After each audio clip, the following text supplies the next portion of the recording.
ಒಂದು ಮಾತು ಹೇಳಿದ್ರು ಅವರು, ಪಾಪ ಇಚ್ಛಾಶಕ್ತಿಯನ್ನು ಪ್ರದರ್ಶನ ಮಾಡಿ ಮುಖ್ಯಮಂತ್ರಿಗಳೇ ಅಂತ ಹೇಳಿದರು. ಈ ರಾಜ್ಯದ ಬಲಾಢ್ಯ ಸಮಾಜ ಅಂತ ಕರೆಸ್ಕೊಳ್ತಕ್ಕಂಥ ಒಕ್ಕಲಿಗ ಸಂಘದವರು ವಿರೋಧವನ್ನು ವ್ಯಕ್ತಪಡಿಸಿದ್ದಾರೆ. ಒಕ್ಕಲಿಗ ಸಮುದಾಯದ ಸ್ವಾಮೀಜಿ ವಿರೋಧವನ್ನು ವ್ಯಕ್ತಪಡಿಸಿದ್ದಾರೆ. ವೀರಶೈವ ಲಿಂಗಾಯತ ಮಹಾಸಭೆ ಹೇಳ್ತಿದೆ, ನೀವು ಅದ್ಯಾವ ರೀತಿ ಬಿಡುಗಡೆ ಮಾಡ್ತೀರಿ ಅಂತೇಳಿ ಸವಾಲನ್ನು ಎಸ್ತಿದ್ದಾರೆ. 21ನೇ ಶತಮಾನದಲ್ಲಿದ್ದೀವಿ, ಜಾತಿಗಳ ಬಗ್ಗೆ ಚರ್ಚೆ ಮಾಡ್ತಾಯಿದ್ದೀವಿ ನಾವು.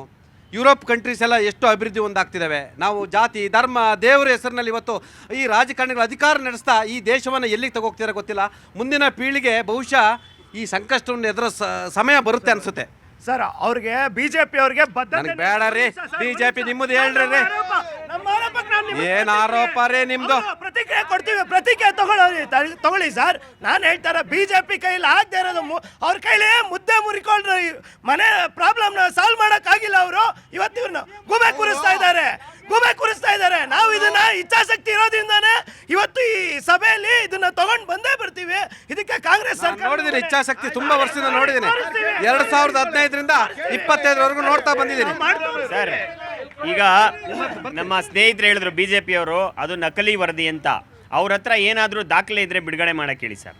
ಒಂದು ವರದಿನ ಸಂಪುಟದಲ್ಲಿ ಚರ್ಚೆ ಮಾಡ್ದಿರಾ ಆ ಸಂಪುಟದಲ್ಲಿ ವರದಿ ಬಿತ್ತರ ಆಗದೆ ಆ ವರದಿನ ನಕಲಿ ಅಂತ ಹೆಂಗೆ ಹೇಳ್ತಾರೆ ಸರ್? ಅವರಿಗೆ ಸಮಾನತೆ ಅನ್ನೋದು ಬೇಕಾಗಿದ್ದಿದ್ರೆ, ಬಿಜೆಪಿ ಅವರಿಗೆ ವರದಿ ಬೇಕಾಗಿದ್ದಿದ್ರೆ ಸಂಪುಟದಲ್ಲಿ ಚರ್ಚೆ ಆಗಲಿ, ಆಗು ಹೋಗುಗಳನ್ನ ಚರ್ಚೆ ಮಾಡಲಿ. ಆ ವರದಿ ಬೇಕು ಅಂದ್ರೆ ಮಾಡೋದು, ಬೇಡ ಅಂತಂದ್ರೆ ಬಿಡ್ತಾರೆ. ಅದನ್ನ ಚರ್ಚೆನೆ ಮಾಡಿದಿರಿ, ಅದು ನಕಲಿ ವರದಿ ಅಂದ್ರೆ ಏನರ್ಥ ಸರ್? ಯಾಕೆ ಪ್ರತಿ ಬಾರಿ ಕೂಡ ಮುಖ್ಯಮಂತ್ರಿಗಳು ಕ್ಯಾಬಿನೆಟ್ ತರಬೇಕಂತ ಪ್ರಯತ್ನವನ್ನು ಮಾಡ್ತಾರೆ, ಆಗ್ತಿಲ್ಲ. ಎಲ್ಲ ಒಂದು ಕಡೆ ಒಂದು ಸಮಾಜ, ಒಂದು ದೊಡ್ಡ ಶಕ್ತಿ ಮುಖ್ಯಮಂತ್ರಿಗಳನ್ನ ತಡೆ ಹಿಡಿತಾ ಇದೆಯಾ? ಖಂಡಿತ ಇಲ್ಲ. ಇವತ್ತು ರಾಜ್ಯದಲ್ಲಿ ಯಾರಿದ್ರೆ ಹೇಳಿ, ಯಾಕೆ ಗೊತ್ತಾ ಇಲ್ಲ ಅಂತೀರಾ? ಪಾಪ ಅವರು 20 ತಿಂಗಳಾಯ್ತು ಸ್ವಾಮಿ. ರಾಜ್ಯದಲ್ಲಿ ಸಂವಿಧಾನದ ಬಗ್ಗೆ ಬದ್ಧತೆ ಇರ್ತಕ್ಕಂಥ ಯಾವ್ದಾದ್ರು ಒಬ್ಬ ಮುಖ್ಯಮಂತ್ರಿ ಇದ್ರೆ ಕಾಂಗ್ರೆಸ್ ಪಕ್ಷದ ಸಿದ್ದರಾಮಯ್ಯ ಅವರು ಮಾತ್ರ ಅಂತ ಬರ್ತೀನಿ. ಸಿದ್ದರಾಮಯ್ಯ ಇರೋದ್ರಿಂದಾನೆ ಇವತ್ತು ಯಾವುದೇ ದೇಶದಲ್ಲಿ ಯಾವುದೇ ರಾಜ್ಯದಲ್ಲಿ ಈ ಒಂದು ಜನಗಣತಿಯನ್ನು ಮಾಡಲಿಕ್ಕೆ ಮುಂದಾಗಿರಲಿಲ್ಲ. ಪ್ರಥಮ ಬಾರಿಗೆ ನಮ್ಮ ರಾಜ್ಯದಲ್ಲಿ 162 ಕೋಟಿ ರೂಪಾಯಿ ಖರ್ಚು ಮಾಡಿ ಪ್ರಾರಂಭ ಮಾಡಿದಂತಹ ಈ ಒಂದು ಸಮೀಕ್ಷೆಯನ್ನ ಜಾರಿಗೆ ತರ್ತಾರೆ. ಅವರಿಗೆ ಬದ್ಧತೆ ಇದೆ. ಯಾರು ಕೇಳ್ತೀರಿ ಸರ್? ಎದುರ್ಕೊಳ್ಳುವ ನಾನು ಅವ್ರನ್ನ ಕ್ವಶನ್ ಮಾಡ್ತಿಲ್ಲ. ಅವರ ಬದ್ಧತೆ ಎಷ್ಟು ವರ್ಷದಿಂದ ಇದೆ? ಯಾಕೆ ಇಷ್ಟು ವಿಳಂಬ ಆಗ್ತಿದೆ? ಯಾವುದೋ ಒಂದು ಸಮಾಜ ಪ್ರಮುಖ ವರ್ಗಗಳ ಭಯನ, ಆತಂಕನ, ಕುರ್ಚಿ ಕಳ್ಕೊಳ್ಬೇಕಂತೇಳಿ ಹೆದರಿಕೆನ? ಈ ಸರ್ಕಾರ ಅನ್ನೋದು ಯಾವುದೇ ಒಂದು ಜಾತಿಗಳಿಗೆ ಸೀಮಿತವಾಗಿಲ್ಲ. ಈ ಸರ್ಕಾರ ಎಲ್ಲ ಸಮಾಜದ ಬದ್ಧತೆ ಇದೆ. ಸಿದ್ದರಾಮಯ್ಯನವರು ಖಂಡಿತವಾಗ್ಲೂ ಈ ಒಂದು ವರದಿಯನ್ನು ಜಾರಿಗೆ ತರ್ತಾರೆ.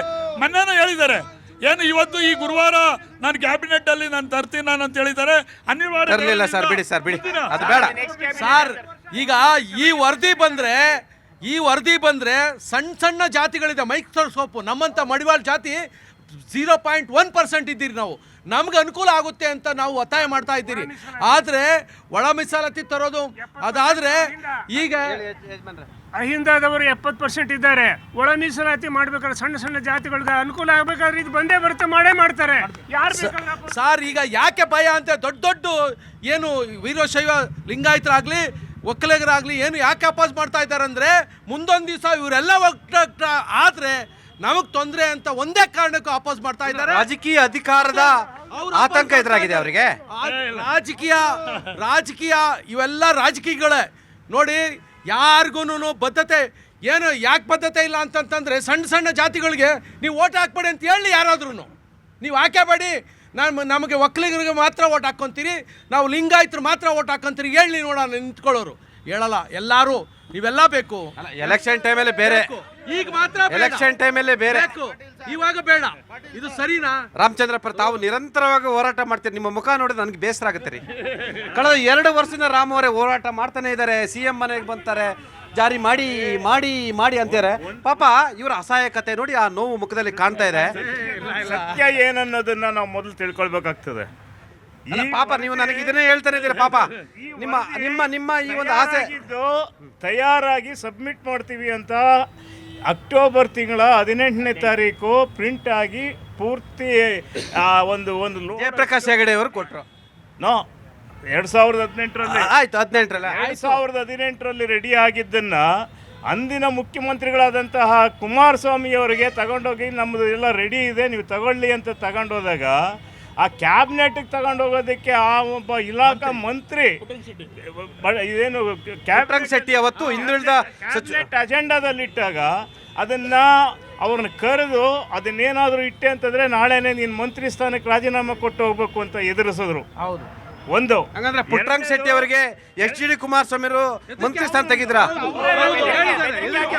ಹಾಗಾದ್ರೆ ಕಾಂಗ್ರೆಸ್ ಬೆಂಬಲ ಕೊಡ್ತಿತ್ತಲ್ಲ, ಸಿದ್ದರಾಮಯ್ಯ ಅವರು ಕಡಲೆ ಬೀಜ ಇದ್ರ? ಅವರೇ ಹೇಳೋರಲ್ಲ, ಅವರೇ ಹೇಳಿರೋದು. ಆಮೇಲೆ ಅದಾದ ನಂತರ ಮತ್ತೆ BJP ಸರ್ಕಾರ ಬಂತು. ಆ BJP ಸರ್ಕಾರ ಬಂದಾಗ ಜಯಪ್ರಕಾಶ್ ಹೆಗ್ಡೆಯವರನ್ನ ಆಯೋಗದ ಅಧ್ಯಕ್ಷರನ್ನಾಗಿ ಮಾಡಿದ್ರು, ಶಾಶ್ವತ ಆಯೋಗದ ಅಧ್ಯಕ್ಷರನ್ನಾಗಿ ಮಾಡಿದ್ರು. ಅವರೇನು ಮಾಡಿದ್ರು, ಅದನ್ನು ಏನು ಇವರೆಲ್ಲನೂ ಪಿತೂರಿ ಮಾಡಿ ಅದು ಲೀಕ್ ಆಗಿಬಿಟ್ಟದೆ, ಏನು ಮಾಹಿತಿ ಸರಿಯಾಗಿ ಸಂಗ್ರಹ ಆಗಿಲ್ಲ ಅಂತ ಅನ್ನೋದನ್ನು ಹೇಳ್ತಿದ್ರು. ಅದನ್ನೆಲ್ಲ ಸರಿಪಡಿಸಿಕೊಡಿ ಅಂತಂದ್ಬಿಟ್ಟು ಜಯಪ್ರಕಾಶ್ ಹೆಗ್ಡೆಗೆ BJP ಸರ್ಕಾರ ಹೇಳ್ತು. ಆ BJP ಸರ್ಕಾರ ಹೇಳಿದ ನಂತರ ಅವ್ರು ರೆಡಿ ಮಾಡಿದ್ದು ಈ ಹಿಂದಿನ ವರ್ಷ 2024ರಲ್ಲಿ ಅದನ್ನು ರೆಡಿ ಮಾಡಿ ಅದನ್ನು ಸರ್ಕಾರಕ್ಕೆ ಸಬ್ಮಿಟ್ ಮಾಡಿದ್ದಾರೆ. ಅದನ್ನು ಸರ್ಕಾರ ಪಡೆದಿದೆ. ಆ ಪಡೆದಿರತಕ್ಕಂತಹ ಮಾಹಿತಿಯನ್ನು ಅವರು ಎಲ್ಲ ಸ್ಟಡಿ ಮಾಡಿ ಅದನ್ನು ಜಾರಿಗೆ ಕೊಡಬೇಕು ಅಥವಾ ಚರ್ಚೆ ಮಾಡಬೇಕು. ನನಗೆ ಬಂದ ಮಾಹಿತಿ ಪ್ರಕಾರ, ನಾಯಕರೇ, ನನಗೆ ಬಂದ ಮಾಹಿತಿ ಪ್ರಕಾರ ಸಾರ್ವಜನಿಕವಾಗಿ ಅದನ್ನು ಬಿಡುಗಡೆ ಮಾಡಬೇಕು ಅಂತ ಅನ್ನೋದು ಅವ್ರಿಗೂ ಇದೆ, ಮನಸ್ಸಿಚ್ಛೆ ಇದೆ. ನಾವು ಕೂಡ ಡಿಮ್ಯಾಂಡ್ ಮಾಡ್ತಿದ್ದೀವಿ. ಅದೇನಾದರೂ ಆಗಿಲ್ಲ ಅಂತಂತಂದರೆ ರಾಜ್ಯದಲ್ಲೇ ಏನು ಸುಮಾರು 70% ಅಷ್ಟು ಜನ ಇರೋದು ಅಹಿಂದ ವರ್ಗ. ಚೀನಾ ರಾಮು ಅವರು ಕೂಡ ನಮಗೆ ಸಪೋರ್ಟ್ ಮಾಡ್ತಾರೆ. ಅವಾಗ ಅದು ಬೇಕೇ ಬೇಕು ಅಂತ ಅಂದ್ಬಿಟ್ಟು ನಾವು ಅದನ್ನ ಒತ್ತಾಯ ಮಾಡೇ ಮಾಡ್ತೀವಿ. ನನಗೆ ಬಂದ ಮಾಹಿತಿ ಪ್ರಕಾರ ಕ್ಯಾಬಿನೆಟ್ ತಗೊಬಂದು ಅಲ್ಲೊಂದು ಸಬ್ ಕಮಿಟಿ ಮಾಡಿ ಅದನ್ನ ಟೈಮ್ ಬೈ ಮಾಡ್ತಾರೆ ಅಂತ ಒಂದು ಮಾತಿದೆ. ಯಾಕಂತ ಹೇಳಿದ್ರೆ DK ಶಿವಕುಮಾರ್ ಬಿಡ್ತಾರೇನ್ರಿ? ಶಾಮನೂರ್ ಶಿವಶಂಕರ್ ಬಿಡ್ತಾರೇನ್ರಿ? ಅವತ್ತೇ ಹೇಳಿದ್ದೀನಿ, ರಾಹುಲ್ ಗಾಂಧಿ ಹೇಳ್ತಾರೆ ಅವರ ಪಕ್ಷದ ಅಜೆಂಡಾನೇ ಅದಿದೆ. ಅವ್ರ ಪಕ್ಷದ ಅಜೆಂಡಾನೇ ಅದಿರ್ಬೇಕಾದ್ರೆ DK ಶಿವಕುಮಾರ್ ಕೇಳಬೇಕು, ಇನ್ನೊಬ್ರು ಕೇಳಬೇಕಾಗ್ತದೆ. ಯಾವುದೇ ಕಾರಣಕ್ಕೂ ಅದನ್ನ ಜಾರಿಗೆ ತರಬೇಕು. ಏನು ಅದನ್ನ ಇನ್ನೂ ಓಪನ್ ಮಾಡಿಲ್ಲ. ಈಗಾಗಲೇ ಅದು ಸರಿ ಇಲ್ಲ, ಸಮೀಕ್ಷೆ ಆಗಿಲ್ಲ ಸರಿಯಾಗಿ. ಅದು ನಕಲಿ ಸಮೀಕ್ಷೆ ಅಂತ ಹೇಳ್ತಾರಲ್ಲ, ಇವ್ರೇನು ತೆಗೆದು ನೋಡಿದ್ರ? ಆಮೇಲೆ ಕುಮಾರಸ್ವಾಮಿ ಅವರು ಹೇಳ್ತಿದ್ರು ಅದನ್ನ ಕುಮಾರಸ್ವಾಮಿ ಅವರು ಯಾರೋ ಕದ್ಕೊಂಡು ಹೋಗ್ಬಿಟ್ಟಿದಾರೆ ಸಮೀಕ್ಷೆಯ ದತ್ತಾಂಶಗಳನ್ನ ಅಂತ ಹೇಳಿದ್ರು. ಅದನ್ನ ಯಾರು ಕದ್ದಿದ್ದಾರೆ? ಅವ್ರು ಹೇಳಿರೋರ್ಗೆ ಗೊತ್ತಿರಬೇಕು. ಅವರೇ ಕದ್ದುಬಿಟ್ಟು ಕಳುವಾಗಿದೆ ಅಂತ ಹೇಳ್ತಾ ಇದ್ದಾರೆ. ಈ ರೀತಿ ಸುಳ್ಳು ಪ್ರಚಾರಗಳನ್ನು ಮಾಡಿ ಆ ಒಂದು ಸಮೀಕ್ಷೆಯ ವರದಿಯನ್ನು ವಿರೋಧ ಮಾಡೋದೇ ಅವರ ಒಂದು ಗುರಿಯಾಗಿದೆ. ಅದಕ್ಕೆ ಯಾವುದೇ ಕಾರಣಕ್ಕೂ ನಾವು ಜಾತಿ ಗಣತಿ ವರದಿ ಜಾರಿ ಮಾಡಲಿಕ್ಕೆ ನಾವು ಬಿಡಲ್ಲ ಅಂತ ಹೇಳ್ತಿದ್ದಾರೆ. ಸರ್, ಜಾತಿ ಗಣತಿ ಮಾಡಲೇಬೇಕಂತ ಹೇಳ್ಬಿಟ್ಟು ನಮ್ಮ ರಾಷ್ಟ್ರೀಯ ಅಧ್ಯಕ್ಷರು ರಾಹುಲ್ ಗಾಂಧಿ ಅವರು ಹೇಳಿದ್ದಾರೆ. ಯಾವ ಕಾರಣಕ್ಕೂ DK ಶಿವಕುಮಾರ್ ಬಿಡಲ್ಲ ಅಂತ ಗೊತ್ತಾಗ ನಮ್ಮ ರಾಹುಲ್ ಗಾಂಧಿ ಹೇಳಿದ ಮೇಲೆ DK ಶಿವಕುಮಾರ್ ಜಾತಿ ಗಣತಿ ಮಾಡಲೇಬೇಕು. ಅಲ್ಲರಿ, ಒಂದು ದಲಿತ ಸಚಿವರುಗಳು ದಲಿತ ಶಾಸಕರ ಡಿನ್ನರ್ ಮೀಟಿಂಗ್ಗೆ ಬಿಡ್ಲಿಲ್ಲ, ಇದು ಬಿಡ್ತಾರೇನ್ರಿ? ಸರ್, ಈ ಕೋಮವಾದಿ BJP ಅವರು ಏನಕ್ಕೆ ಇದು ಹೇಳ್ತಾ ಇರೋದಂದ್ರೆ, ಈ ಯಡಿಯೂರಪ್ಪ ಅವರು ಲಿಂಗಾಯತರ ಅಂತ ಹೇಳ್ಕೊಂಡ್ರು. ಇವತ್ತವರೆಗೂ BJP ಅವ್ರ ರಾಜ್ಯಾಧ್ಯಕ್ಷರು ಯಾರು ಕೊಟ್ಟಿಲ್ಲದೆ ಏಮಾಡ್ಸ್ಕೊಂಡು ಇವತ್ತವರೆಗೂ ಕಾಲೇಜ್ ಕಳ್ಕೊಂಡಿದ್ದಾರೆ. ಅವ್ರಿಗೆ ಭಯ, ಅವ್ರ ಬುಡಕ್ಕೆ ಎಲ್ಲಿ ಬರುತ್ತೆ ಅಂತ ಹೇಳ್ಬಿಟ್ಟು ಅವ್ರು ಈ ಥರ ಹೇಳ್ಕೊಂಡು ಓಡಾಡ್ಕೊಂಡಿದ್ದಾರೆ. ನಮ್ಮ BJP, ನಮ್ಮ ಕಾಂಗ್ರೆಸ್ ಅವರು ಜಾತಿ ಗಣತಿ ಬಿಟ್ಟೇ ಬಿಡ್ತೀವಿ 177 ಜಾತಿ ಗಣತಿ ವರದಿ. ಯಾಕಂತ ಹೇಳಿದ್ರೆ ಸೋಷಿಯಲ್ ಎಂಜಿನಿಯರಿಂಗ್ ಬಗ್ಗೆ ಚರ್ಚೆ ಆಗ್ತಿದೆ ದೇಶಾದ್ಯಂತ. ಮತ್ತು ಅನೇಕ ಸಣ್ಣ ಸಮುದಾಯಗಳು ಇವತ್ತು ಎಲ್ಲೊಂದು ಕಡೆ ಮೀಸಲಾತಿ ವಿಚಾರದಲ್ಲೂ ಕೂಡ ನಿಮಗೆ ಪರಿಶಿಷ್ಟ ಜಾತಿಯಲ್ಲಿ ಕೂಡ ಅನೇಕ ಜಾತಿಗಳಿದ್ದಾವೆ. ಅಲ್ಲಿ ಇರ್ತಕ್ಕಂಥ ಒಂದಷ್ಟು ವಿದ್ಯಾವಂತರು, ಕೆಲವೇ ಜನರು ಮಾತ್ರ ಆ ಮೀಸಲಾತಿಯನ್ನು ಕೂಡ ಎಲ್ಲೊಂದು ಕಡೆ ಅವ್ರು ಮಾತ್ರ ಬಳಸ್ಕೊತಾರೆ. ಅದರಲ್ಲಿರ್ತಕ್ಕಂಥ ಮೈಕ್ರೋ ಕಮ್ಯುನಿಟೀಸ್ಗಳಿಗೆ ಸಿಗ್ತಾ ಇಲ್ಲ ಅಂತೇಳಿ ಚರ್ಚೆ ಆಗ್ತಿರ್ತಕ್ಕಂಥದ್ದು. ಇವತ್ತು ಕೇಂದ್ರ ಸರ್ಕಾರ ಕೂಡ ಜಾತಿ ಗಣತಿ ಮಾಡ್ತೀವಿ ಅಂತೇಳಿ ಈಗಾಗಲೇ ಹೇಳಿರ್ತಕ್ಕಂಥದ್ದು. ಯಾಕೆ ನಾನು ಹೇಳ್ತಿದ್ದೀನಿ, ಇದು ಬಂದು ಚರ್ಚೆ ಆಗಲಿ, ಚರ್ಚೆಗೆ ಅವಕಾಶವನ್ನು ಕೊಡಬೇಕು ಬೇಡ ಅಲ್ವಾ? ಯಾರು ದುಡ್ಡು? ಭಾರತೀಯ ಜನತಾ ಪಕ್ಷದವ್ರ ದುಡ್ಡ? ಕಾಂಗ್ರೆಸ್ ಅವ್ರ ಮನೆಯಿಂದ ತಂದ್ರ ಅಥವಾ JDS ಅವ್ರು ತಂದ್ರ? ಅದು ನಿಮ್ಮೆಲ್ಲರ ತೆರಿಗೆ ದುಡ್ಡು. ಸರ್, ಈ ವಿಷಯದಲ್ಲಿ ಏನು ಗೊತ್ತಾ ಸರ್, ಇದನ್ನ ವಿರೋಧ ಮಾಡ್ತಿರೋದು ನಾವು ಒಂದು ಕಡೆ ಬಿಟ್ಬಿಡೋಣ. ಇಲ್ಲಿರೋ ಸ್ನೇಹಿತರು ಎಲ್ಲರ ಮನೆ ಕೇಳಿ ಸರ್, ಯಾರ ಮನೆಗೂ ಮಾಡಿಲ್ಲ. ಇದನ್ನ ವಿರೋಧಿಸಿರೋಂಥದ್ದು ರಾಜ್ಯದ ಉಪಮುಖ್ಯಮಂತ್ರಿಗಳು. ಉಪಮುಖ್ಯಮಂತ್ರಿಗಳು ಮಾನ್ಯ ಡಿ.ಕೆ. ಶಿವಕುಮಾರ್ ಅವರು ವಿರೋಧ ಮಾಡ್ತಾವ್ರೆ. ಮಾನ್ಯ ಅದೇ ಕಾಂಗ್ರೆಸ್ ಪಕ್ಷದ ಹಿರಿಯ ನಾಯಕರಾದಂತ ಸಾಮ್ನು ಶಿವಶಂಕರಪ್ಪ ಅವರು ವಿರೋಧ ಮಾಡ್ತಾವ್ರೆ. ಯಾಕೆ ವಿರೋಧ ಮಾಡ್ತಾವ್ರೆ? ಇದು ಅಸಲಿ ಅಲ್ಲ, ಇದು ನಕಲಿ. ಇದು ನಕಲಿ ಎಂಬ ಕಾರಣಕ್ಕೋಸ್ಕರ ಅವರು ವಿರೋಧ ಮಾಡ್ತಾವ್ರೆ.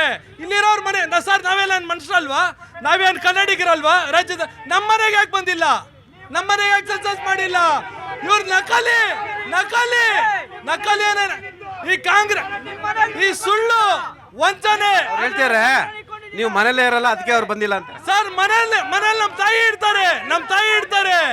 ಪಕ್ಕದ ಮನೆಯವ್ರು ಯಾರು ಸರ್? ಇಲ್ಲಿರೋರೆಲ್ಲ ಎಲ್ಲಿದ್ರು ಸರ್? ಹಂಗಾರೆ ಇವ್ರ ಮನೆಗೆ ಯಾರಿಗಾರು ಮಾಡೋರೆ ಕೇಳಿ ನೋಡಿ. ಯಾರ ಮನೆಗೂ ಮಾಡಿಲ್ಲ. ಡಿ.ಕೆ. ಶಿವಕುಮಾರ್ ಅವ್ರು ಯಾಕೆ ವಿರೋಧ ಮಾಡ್ತಾವ್ರ ಹಂಗಿದ್ರೆ? ಇವ್ರು ಸುಳ್ಳು ಸರ್, ಈ ಸುಳ್ಳು. ಮೇಡಮ್ ಏನೋ ಹೇಳಕ್ ಕೊಟ್ಟಿದ್ರೆ ಹೇಳಿ. ಅಲ್ಲ ಮೇಡಮ್ ನೆಕ್ಸ್ಟ್ ಮತ್ತೆ ಹೇಳಿ. ಇವ್ರು ಹೇಳಿದ್ರು, ನೀವು ಅವ್ರು ಬಂದಾಗ ಬೀಗ ಹಾಕಿದ್ರು ಮನೆ ಅಂತ. ನಮ್ಮ ಮನೆಗಳಿಗೂ ಯಾರು ಬಂದಿಲ್ಲ ಸ್ವಾಮಿ. ಅವ್ರುಗಳು ನೀವೆಲ್ಲ ಹೋಗಿದ್ರೆ ಮೇಡಮ್? ನಾವು ಮನೆಯಲ್ಲ ಇದ್ದೀವಿ. ಕಾಂಗ್ರೆಸ್ ಪಕ್ಷದವ್ರ ಮನೆಗೆ ಮಾತ್ರ ಜಾತಿ ಗಣತಿಗೆ ಹೋಗಿರೋರು. Yes sir. ಮೇಡಮ್ ನೀವು ಮನೇಲಿದ್ರ ಅವತ್ತು? ನಾವು ಮನೇಲಿ ಇದ್ರು ನಮ್ಮ ತಂದೆ ತಾಯಿ ಯಾರಾದ್ರೂ ಇದ್ದೇ ಇರ್ತಾರೆ. ನಮ್ಮ ಮನೆಗಂತೂ ಯಾವುದೇ ನಕಲಿ ಇದು ಬಂದಿಲ್ಲ. ಆಮೇಲೆ ಹೇಳ್ತೀನಿ, ಪ್ರಸ್ತುತ ಮಾನ್ಯ ಸಿದ್ದರಾಮಯ್ಯನವರು ಯಾವಾಗ ಅವರ ಅಧಿಕಾರಕ್ಕೆ ಬುಡಕ್ ಬರುತ್ತೆ ಈ ತರ ಹೊಸ ನಾಟಕಗಳನ್ನ ಆಡ್ತಾನೆ ಇರ್ತಾರೆ. ಹೋದ್ ಸರಿ ಇದೇ 6 ತಿಂಗಳಿದೆ ಇದೇ ಪ್ರಸ್ತಾಪ ಆದಾಗ ಅದನ್ನ ಸಡನ್ ಎಲೆಕ್ಷನ್ ಆದ ತಕ್ಷಣ ಮುಗಿಸ್ಬಿಟ್ರು. ಈಗ ಹೊಸದಾಗಿ ಮಾಡಿದ್ದಾರೆ. ಖುದ್ದು ಆ ಪಕ್ಷದ ಲಕ್ಷ್ಮೀ ಹೆಬ್ಬಾಳ್ಕರ್ ಅವ್ರು ಹೇಳಿದ್ದಾರೆ, ಇದರಲ್ಲಿ ನಮ್ಮನೆಗೂ ಕೂಡ ಬಂದಿಲ್ಲ ಅಂತ. ಬೇಕಾದ್ರೆ ಹಿನ್ನೆಲೆ ಯಾವ್ದಾದ್ರು ವಿಡಿಯೋ ತೆಗೆದು ನೋಡಿ, ಲಕ್ಷ್ಮೀ ಹೆಬ್ಬಾಳ್ಕರ್ ಖುದ್ದು ಹೇಳಿದ್ದಾರೆ. ಸತ್ಯ ಅವ್ರು ಹೇಳಿರೋ ಸತ್ಯ. ಅದನ್ನ ನಾವ್ ಹೇಳ್ತೀವಿ. ಆದ್ರಿಂದ ದಯವಿಟ್ಟು ನಾವು ಸ್ವಾಗತ ಮಾಡ್ತೀವಿ. ನಿಜವಾಗ್ಲೂ ಅವ್ರನ್ನ ಮಾಡಿದ್ರೆ ಜಾತಿ ಪ್ರಮಾಣ ಮಾಡಿದ್ರೆ ನಾವು ಸ್ವಾಗತ ಮಾಡ್ತೀವಿ. ಬಟ್ ಇದು ಸುಮ್ಮನೆ ನಾಟಕ ಆಡ್ತಿದ್ದಾರೆ. ಅಹಿಂದ ನಾಯಕ ಅಂತ ಹೇಳ್ತಾರೆ, ಎಲ್ಲರನ್ನು ದಿಕ್ಕು ತಪ್ಪಿಸ್ತಾರೆ. ಅಹಿಂದ ನಾಯಕರು ಅಂತ ಹೇಳ್ತಾರೆ, ದಲಿತರಿಂದ ಹಿಂದುಳಿದವ್ರನ್ನ ಅಲ್ಪಸಂಖ್ಯಾತರನ್ನ ಅವ್ರ ದಿಕ್ಕು ತಪ್ಪಿಸಿ ಅವ್ರ ಅಧಿಕಾರನ ಗಟ್ಟಿ ಮಾಡ್ಕೊಳ್ಳೋದೇ ಅವ್ರದ್ದು ಉದ್ದೇಶ. ಹಿಂದುಳಿದ ವರ್ಗಗಳ ಒಕ್ಕೂಟದ ಅಧ್ಯಕ್ಷ ರಾಮಚಂದ್ರಪ್ಪ ಹೇಳಿದ್ರು, ಕುಮಾರಸ್ವಾಮಿ ಅವಧಿಯಲ್ಲಿ ವರದಿಯನ್ನು ಕೊಟ್ಟ ಸಂದರ್ಭದಲ್ಲಿ ಅವತ್ತು ಹಿಂದುಳಿದ ಕಲ್ಯಾಣ ಸಚಿವರಾಗಿದ್ದಂಥ ಪುಟ್ಟರಂಗ ಶೆಟ್ಟಿ ಅವರಿಗೆ ಎಲ್ಲೊಂದು ಕಡೆ ಕುಮಾರಸ್ವಾಮಿ ಬೆದರಿಕೆಯನ್ನು ಹಾಕ್ತಾರೆ, ನೀನು ಸಚಿವ ಸ್ಥಾನವನ್ನು ಕಳ್ಕೋಬೇಕಾಗುತ್ತೆ, ಯಾವ ಕಾರಣಕ್ಕೆ ಈ ವರದಿಯನ್ನು ಸ್ವೀಕಾರ ಮಾಡಬಾರ್ದು ಅಂತ ಒಂದು ಮಾತನ್ನು ಕೂಡ ಹೇಳಿದರು. ಹಾಗಾಗಿ ಅವತ್ತು ಸ್ವೀಕಾರ ಮಾಡಲಿಲ್ಲ ಕುಮಾರಸ್ವಾಮಿ ಅಂತ ಹೇಳಿದ್ರು. ಇವತ್ತು ಪ್ರಬಲ ಸಮುದಾಯ ಆಗಿರ್ತಕ್ಕಂಥ ವೀರಶೈವ ಲಿಂಗಾಯತ ಸಮುದಾಯ ಮತ್ತು ಒಕ್ಕಲಿಗ ಸಮುದಾಯದವರು ಇದನ್ನು ವಿರೋಧಿಸಲಿಕ್ಕೆ ಸದ್ಯದಲ್ಲೇ ಸಭೆಯನ್ನು ಕರಿತಿದ್ದಾರೆ. ನಮ್ಮ ಜೊತೆ ಚಂದ್ರು ಅವರು ಇದ್ದಾರೆ. ಚಂದ್ರು ಅವರೇ, ಈ ಸಮಾಜದಲ್ಲಿ ಎಲ್ಲರೂ ಬಾಳಿ ಬದುಕಬೇಕು, ಜಾತಿ ಧರ್ಮ ದೇವ್ರ ಹೆಸರಲ್ಲಿ ಜಾತ್ಯತೀತ ಅಂತೀರಾ. ಇವತ್ತು ನಿಮ್ಮ ಸಮುದಾಯದ ಸ್ವಾಮೀಜಿ ವಿರೋಧ ವ್ಯಕ್ತಪಡಿಸ್ತಾರೆ, ನಿಮ್ಮ ಒಕ್ಕಲಿಗರ ಸಂಘ ವಿರೋಧ ವ್ಯಕ್ತಪಡಿಸ್ತಿದೆ, ಜೊತೆಗೆ ನಿಮ್ಮ ನಾಯಕರಾದ ಎಚ್.ಡಿ. ಕುಮಾರಸ್ವಾಮಿ ಅವರು ಕೂಡ ವಿರೋಧ ವ್ಯಕ್ತಪಡಿಸ್ತಾರೆ. ಅವ್ರು ಹೇಳ್ತಿದ್ದಾರೆ, ಈ ವರದಿ ಜಾರಿ ಆಗಲಿಲ್ಲ ಅಂದರೆ ಈ ರಾಜ್ಯದಲ್ಲಿರ್ತಕ್ಕಂಥ ಸುಮಾರು 70% ಅಹಿಂದ ಸಮುದಾಯ ಬೀದಿಗೆ ಬಂದರೆ ಎಚ್ಚರಿಕೆ ಅಂತ ಒಂದು ಎಚ್ಚರಿಕೆ ಸಂದೇಶವನ್ನು ಕೂಡ ಕೊಡ್ತಾ ಇದ್ದಾರೆ. ಸರ್, ಅಹಿಂದ ಹೆಸರಲ್ಲಿ ಸಿದ್ದರಾಮಯ್ಯವರು ರಾಜಕಾರಣ ಮಾಡ್ಕೊಂಡು CM ಆದರು. ಅಹಿಂದ ಹೆಸರಲ್ಲಿ ಬಂದಿರೋರು ಅವ್ರ ಸಮುದಾಯಕ್ಕೆ ಬಿಟ್ಟರೆ ನಮ್ಗೆ ಗೊತ್ತಿರೋ ವಿಚಾರದ ಅವ್ರು ಏನೂ ಮಾಡಿಲ್ಲ. ಆಯಿತು, ತಾಕತ್ತಿದ್ರೆ ಖರ್ಗೆಯರಾಗಲಿ ಆಮೇಲೆ ಪರಮೇಶ್ವರನ್ನ CM ಮಾಡಲಿ ಸರ್. ಇದು ಹೇಳ್ತೀನಿ ನಾನು. ಇದಕ್ಕೆ ಉತ್ತರ ಕೊಡ್ಲಿದ್ದೀವಿ. ಕಾಂಗ್ರೆಸ್ ಅವ್ರು ಮಾಡ್ತಾರಾ? ಇದು ಮಾಡಲಿ, ಇದಕ್ಕೆ ಆನ್ಸರ್ ಮಾಡಿ. ಇಷ್ಟು ಹೇಳಿ ಬರುವಂದೆ. ನೀವು ವಿರೋಧ ಇದೆಯಾ? ಖಂಡಿತ ಇದೆ ಸರ್. ಯಾಕೆ ವಿರೋಧ ಅಂದರೆ ಅವರು ಜನಗಣತಿ ಮಾಡೇ ಇಲ್ಲ ಸರ್. ಸುಮ್ಮನೆ ಐವಾಸಿಗೆ ಬಂದಿದ್ದಾರೆ ಅಷ್ಟೇ. ಯಾರ ಮನೆಗೂ ಅವ್ರು ಹೋಗಿಲ್ಲ. ಅದು ಸುಮ್ಮನೆ ಐವಾಸಿಗೆ ಕೆಲವು ಮನೆಗೆ ಹೋಗಿದ್ದಾರೆ ಅಷ್ಟೇ. ಖಂಡಿತ ನಮ್ಮ ಕಡೆ, ನಮ್ಮ ಏರಿಯಾದಲ್ಲಿ ನಮ್ಮ ಮನೆ ಕಡೆ ಬಂದೇ ಇಲ್ಲ ಸರ್. ಮನೇಲೇ ಇರಲಿಲ್ಲ? ಇಲ್ಲ, ಖಂಡಿತ ಇರ್ತೀವಿ ಸರ್. ಮನೇಲಿ ಇದ್ರೆ ಫ್ಯಾಮಿಲಿ ಯಾರು ಇರ್ತೇ ಇರ್ತಾರಲ್ಲ ಸರ್. ಎರಡು ಪ್ರಬಲ ಸಮುದಾಯ ವಿರೋಧ ಮಾಡೋದ್ರಿಂದ ಉಳಿದ ಸಮುದಾಯ ನಡುವೆ ಇದೊಂಥರ ಜಾತಿ ಸಂಘರ್ಷಕ್ಕೆ ಎಡೆ ಮಾಡಿ ಕೊಡುತ್ತಾ ಸರ್? ಹಂಗಾದಾಗ ಆಗುತ್ತೆ ಸರ್, ಖಂಡಿತ ಆಗ್ಬೋದು.